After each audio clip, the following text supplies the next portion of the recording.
Welcome back to Little Learner's Lab. Have you ever looked up at the night sky and wondered what happens when stars die? Are they just gone? Or do they transform into something even more powerful? Let's explore the fascinating life and death of stars. Stars are born in giant clouds of gas and dust called nebulae. Over time, gravity pulls this gas together, forming a hot, glowing ball, a newborn star. Most stars, like our sun, spend millions or even billions of years burning hydrogen in their cores. This process makes the star shine and also creates energy that blasts the material from the star out into space. But stars don't last forever. Eventually, they run out of hydrogen fuel. When that happens, the core starts to shrink and the outer layers expand. This creates a red giant, a massive, cooler-looking star that's actually much larger than before. So what happens next? Does the star just get bigger and cooler forever? No way. It's time for part 2.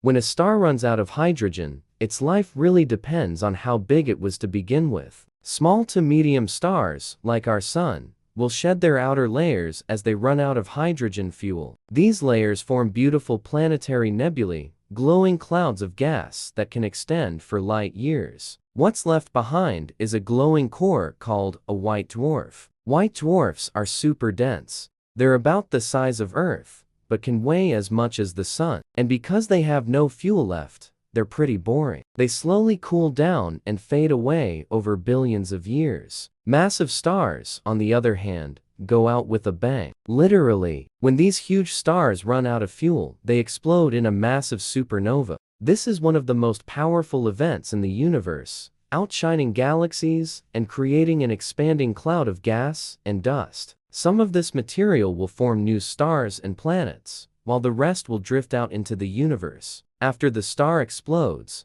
all that's left is the core. If the core is massive enough, it collapses in on itself, forming an incredibly dense object called a neutron star. Neutron stars are only about 20 kilometers wide, but can weigh as much as the sun.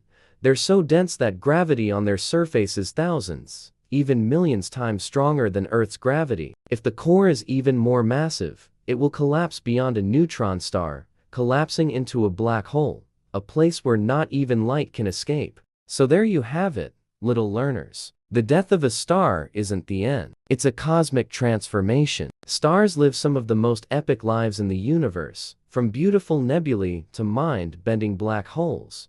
Thanks for joining me on the stellar journey. Keep exploring, keep asking questions, and stay curious. See you next time on Little Learner's Lab.